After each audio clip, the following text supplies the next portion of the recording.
that could be another option for another night. Okay, guys, listen up. We're going to talk a little bit tonight. Like I said, we have this story that began in Mark chapter 1 with Jesus getting baptized. And like I said, it was really the turning point where we start to see a lot of miraculous stuff start to happen in the life of Jesus. And so in Mark chapter 1, verse 9, it says that Jesus himself was baptized. And a lot of times we start hearing kind of questions and things around junior high about baptism. And so we just thought it would be a good idea tonight, in light of the part of Jesus' life that we're talking about, to spend a little extra time talking about baptism tonight. And so the reasons that we get baptized really are first because of what we saw in Mark chapter 1, that Jesus himself was baptized.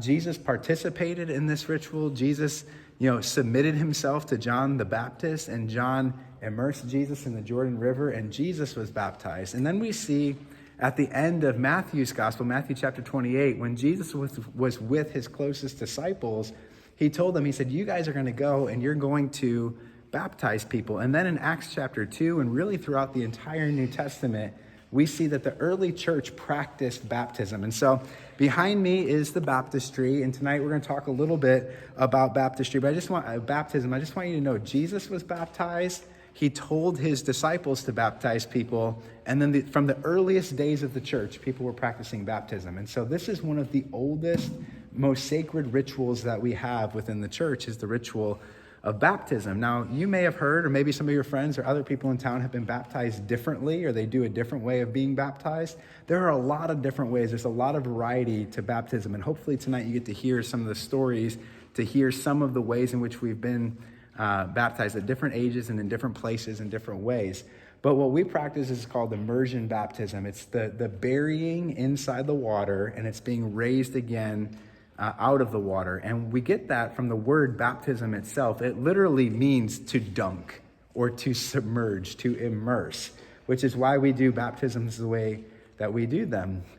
And what we see in the book of Romans chapter 6 and in Colossians chapter 2, if you want those verses specifically, Colossians 2, chapter 2, verse 12, and Romans 6, verses 3 and 4, what we really have in baptism is a picture of being buried in the water. That's kind of the going down into the water, and then being raised to new life. That's what the ritual symbolizes. It's sharing in Jesus' death and then sharing in Jesus' resurrection.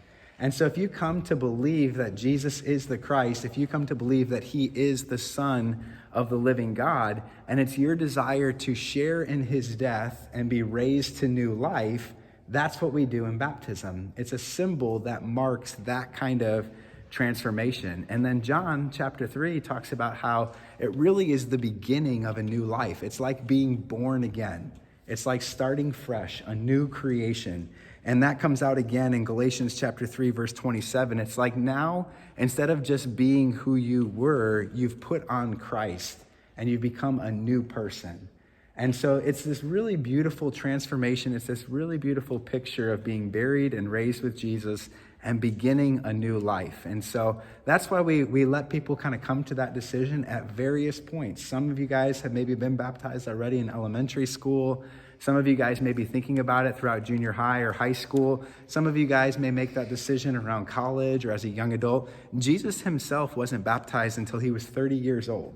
And so I just want you to know that conversation, if you have questions about it or if you want to talk about it, it's always good to ask questions so that you better understand what baptism is about. But I just want you to know it happens in a variety of ways for a variety of reasons over a period of time for a lot of different people. And so tonight what we wanted you to have the opportunity to do is to hear some of the stories of the adults who have been baptized, and they'll share kind of in their groups their own stories.